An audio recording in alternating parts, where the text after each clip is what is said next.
এসেছি board question solving সিরিজে তোমাকে ওয়েলকাম জানাচ্ছি। এই সিরিজে আমরা আলোচনা করছি প্রোনাউন রেফারেন্স নিয়ে।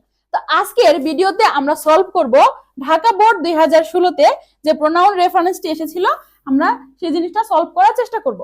দেখো, প্রোনাউন রেফারেন্সের ক্ষেত্রে আমি সবসময় বলি সবার আগে তোমাকে কি করতে হবে, প্যাসেজটার বাংলা অর্থটা ভালো করে জানতে হবে, বুঝতে হবে, এবং প্রত্যেকটা সেন্টেন্সের কি নাউন অর্থাৎ সাবজেক্ট এবং যে প্রোনাউন গুলো দেওয়া আছে ওই সম্পর্কে তোমাকে একটু ধারণা আগে থেকে রাখতে হবে বা জিনিসটা দেখে তোমাকে বুঝতে হবে। ওকে, তাহলে আসো জিনিসটা কেন আমি বলেছি। দেখো, প্রথমে এখানে কি বলা আছে, এ কুক ওয়ান্স রোস্টেড।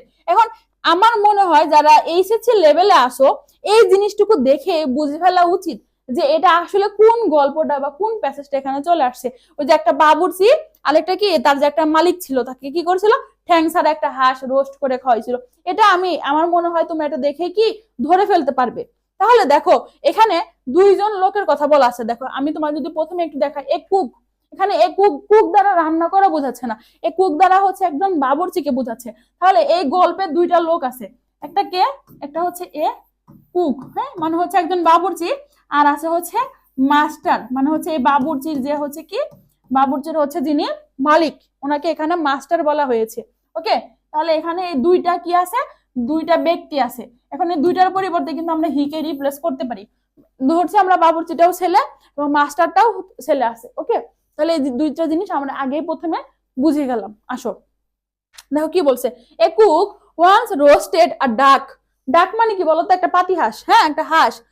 রোস্ট মানে কি রান্না করেছিল, ধরলাম আমরা রোস্ট আ ডাক ফর ইটস মাস্টার। দেখো এখানে কি বলছে, ইটস মাস্টার। এখন আমরা প্রথমেই জানলাম এখানে কুক দ্বারা বাবুর্চিকে বোঝাচ্ছে। এখন একটা কথা বলো, বাবুর্চির দেহে প্রাণ আছে কি নাই? অবশ্যই আছে, কারণ কি সে একজন মানুষ। আর যখন কোনো মানুষ বুঝাবে তখন তার পরিবর্তে কি আমরা ইটকে রিপ্লেস করতে পারবো না?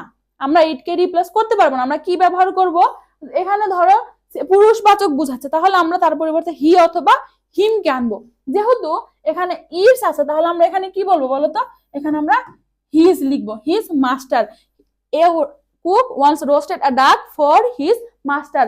তার কিসের জন্য, তার যে হচ্ছে মালিক ছিল তার জন্য সে একটা রোস্ট রান্না করেছিল, হাঁসের রোস্ট। ওকে, তাহলে দেখো ইটস, এখন কথা আবার বলবো অনেকে আপু ইটস তাহলে কখন ব্যবহার করব, যখন কোনো জড় বস্তু বুঝাবে। সহজ বাংলা কথায় জড় বস্তু যখন বুঝাবে, লাইক আমরা আগের ভিডিওতে ট্রাভেলিং পড়ে আসছি, অটিজম বুঝিয়ে আসছি, এগুলোর ক্ষেত্রে তুমি ইট ব্যবহার করতে পারবা। ওকে, এরপর আসো, তাহলে প্রথমটা কি হবে বলতো, হিজ হবে। এরপর দেখো, he looked so delicious that he could not racist. এইটুকু দেখো, এই সো ডেটের আগে দেখো he looked so delicious, delicious পর্যন্ত দেখো তো। এখন মানুষকে কি কখনো দেখতে ডেলিশিয়াসের মতো লাগবে? মানুষ দেখতে কখনো সুস্বাদু হয় না। অবশ্যই কোন একটা খাবারের কথা এখানে বলা আছে যে খাবারটা দেখতে সুস্বাদু। তাহলে দেখো এখানে কি বলছে, হি লুকড সো ডেলিশিয়াস, তার মানে এখানে কি হি হবে? হবে না, এখানে খাবারটা হবে। এখন আমরা আগের লাইনে কি পড়ে আসছি, বাবুর্চি কি রান্না করছে বলতো, রোস্ট রান্না করছিল। তাহলে হইতে পারে এই রোস্টটা দেখতে কি ছিল, খুবই ডেলিশিয়াস ছিল। তাহলে আমরা এখানে খুব সহজেই কি লিখতে পারি বলতো, আমরা এখানে লিখতে পারি হচ্ছে দা রোস্ট। ওকে, আমরা এখানে কি লিখবো বলতো, দা রোস্ট। রোস্টটি দেখতে কি ছিল, খুবই সুস্বাদু ছিল। তাহলে দেখো, the roast looked so delicious that he could not resist the temptation and ate up okay one of the drumstick.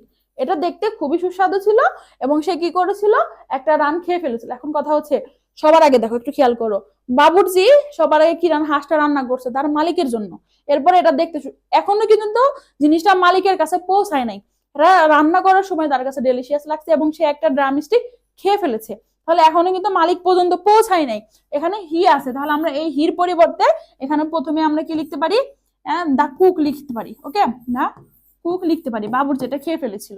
এরপর আসো, when he sat down to eat the meal he quickly noticed the missing leg। এখন একটা কথা বলো, বাবুর্চি তো প্রথমে খেয়ে ফেলছে, আর বাবুর্চি তো কখনো মানে এইভাবে বলবে না যে সে যখন খেতে বসলো। এখানে when he sat down দ্বারা বোঝাচ্ছে হচ্ছে কাকে বোঝাচ্ছে বলতো, মালিককে বোঝাচ্ছে বা বাবুর্চির মাস্টারকে বোঝাচ্ছে। তাহলে আমরা এখানে লিখতে পারি when his master বলতে পারি, when his master। এখন his master কেন, কারণ বাবুর্চির মালিক, বাবুর্চির মালিক বলতে পারি, বা আমরা বলতে পারি when the master, দুইটাই রাইট, দুইটাই রাইট। ওকে ওকে, এরপর আসো, তাহলে when the master sat down to eat the meal, যখন তার মালিক খেতে বসেছিল কি করছিল, he quickly notice the missing leg, একটা বানি, এখানে হিটা ওইভাবেই থাকবে, সমস্যা নেই, কারণ আমরা প্রথম অংশে জিনিসটা ক্লিয়ার করে ফেলেছি। এরপরে দেখো, he asked him what had happen to the other leg. এখন এই হিটাকে আর এই হিমটাকে এটা আমাকে বুঝতে হবে। এই হি এখানে দেখো প্রথম লাইনে তো আমরা ক্লিয়ার করলাম যে এখানে মাস্টারকে বোঝাচ্ছে, তাহলে এটা আমরা বাকি রাখবো, এইরকমই রাখবো, হ্যাঁ। কিন্তু সে এই মাস্টার কাকে জিজ্ঞাসা করলো, হিম দ্বারা বুঝিয়েছে হচ্ছে কাকে বলতো, এই যে কুককে, এই বাবুর্চিকে বুঝিয়েছে। তাহলে আমরা এখানে লিখতে পারি হি আস্কড দ্য কুক, হ্যাঁ। আমরা এখানে কি লিখতে পারি, হি আস্কড দ্য কুক, হ্যাঁ। সে তার বাবুর্চিকে জিজ্ঞাসা করেছিল what happened to the other leg, অন্য পার সাথে কি হয়েছে। দ্য কুক টোল্ড হিম, তাকে বলেছিল that it had one leg only, এটি শুধুমাত্র একটি পায়ে আছে। The master said that there was no such thing as a one legged ডাক, এমন কোন হাঁস আছে এখানে যারা হচ্ছে কি আছে, একটা পা আছে। But the cook insisted that every ডাক হ্যাড অনলি ওয়ান লেগ, দেখো মিথ্যা কথা সে বলে ফেলছে। সে আবার কি বলছে, প্রত্যেকটা পাতি হাঁসেরই নাকি হচ্ছে কি থাকে, একটা করে পা থাকে। দেখো এখানে কি বলছে, দ্যাট এভরি ডাক হ্যাড অনলি ওয়ান লেগ, দেখো এভরি, এখন এখানে কি হয় জিনিসটা যে প্রত্যেকটা হাঁসের, সে হয়তো বলতে পারতো যে এই হাঁসের একটা পা আছে, তাই না। তাহলে জিনিসটা কিন্তু এখানে কি না, ক্লিয়ার না, এখানে সব জিনিসটা সে বলে ফেলেছে ভুলে, হ্যাঁ। তাহলে এটা আমরা একটু ঠিক করে দিই। তাহলে এখানে আমরা কি লিখবো, আমরা এখানে বলতে পারি ইনসিস্টেড দ্যাট দিস ডাক, কি লিখতে পারি, দিস ডাক, ওকে, বা হচ্ছে দা ডাক, আবার আমরা এখানে কি বলতে পারি, দা ডাক, দা ডাক হ্যাড অনলি ওয়ান লেগ, আমরা এটাও এখানে কি বলতে পারি, এখানে বলতে পারি, ওকে, দ্য ডাক হ্যাড অনলি ওয়ান লেগ। তাহলে দেখো আমরা কিন্তু খুব ইজিলি জিনিসটা কি সলভ করে ফেলছি, শুধুমাত্র জিনিসের বাংলাটা বুঝে, ওকে। তাহলে আশা করছি তুমি খুব সহজে আমার সাথে বুঝতে পেরেছো। তোমার সাথে আবার দেখা হবে পরবর্তী ইয়ারের বোর্ড কোয়েশ্চেন সলভিং এ। ধন্যবাদ সবাইকে।